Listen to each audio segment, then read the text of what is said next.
આમ આદમી પાર્ટી મરણ્યો જંગ કરવા માટે મેદાનમાં ઉતરી અને આમ આદમી પાર્ટીએ કહ્યું હતું કે આ બાળકો છે એના સપના તૂટ્યા છે, મા બાપના સપના તૂટ્યા છે, તમામ પરિવાર માટે અમે લડીશું. અને આમ આદમી પાર્ટીના નેતાઓ અમારી 27 મહિલા કાર્યકર્તાઓ સાથે ઈસુદાનભાઈ ગઢવી, ગોપાલભાઈ ઇટાલિયા, પ્રવીણભાઈ રામ જેવા નેતા કમલમમાં જ્યારે રજૂઆત કરવા ગયા ત્યારે એમને જુઠ્ઠા કેસમાં ફસાવવાનું કામ પણ ભ્રષ્ટ ભાજપના નેતાઓએ કર્યું. દોસ્તો, આજે હું એ કહેવા માટે આવ્યો છું કે એ દિવસે તમારા બાળકોના પેપર ફૂટતા, તમારા બાળકોના, આપણા બાળકોના જ્યારે નોકરીથી વંચિત રાખવા માટેનું ષડયંત્ર થતું ત્યારે આ ગુજરાતની અંદર સૌથી મજબૂતાઈથી કોઈ લડ્યું હોય તો આમ આદમી પાર્ટીના નેતાઓ તો લડ્યા, પણ એની સાથે રણચંડી બની અને 27 મહિલાઓ લડી. એ 27 મહિલાઓ વિક્રમભાઈ હાથ દિવસ સાબરમતી જેલમાં રહી છે. આ બહેનોનું અપમાન ક્યારે આપણે ભૂલી શકીએ?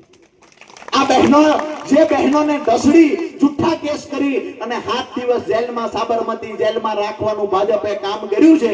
આજે હું હેબતપુરના આંગણેથી મારી વાત પૂરી કરતા પહેલા તમામ બહેનોને, તમામ ભાઈઓને, તમામ ખેડૂત યુવાનો, દૂર દૂર સુધી મારી વાત સાંભળનારા લોકોને એક વિનંતી કરવા માટે આવ્યો છું, તમારો નાનો ભાઈ બની. અને જે 27 બહેનોને જેલમાં પૂરવામાં આવ્યા, આપણી જે બહેનો છે એનું અપમાન કરવામાં આવ્યું, નારી શક્તિનું અપમાન કરવામાં આવ્યું. મહાભારત થી લઈને આજ દિવસ સુધીનો ઇતિહાસ ચેક કરી લ્યો, જ્યારે નારી શક્તિનું અપમાન કોઈ પણ સત્તામાં બેઠેલા લોકોએ કર્યું છે, ભગવાન એના પર કૃપાય માનત્યો છે, સત્તાના મૂળિયા કાઢી નાખ્યા છે.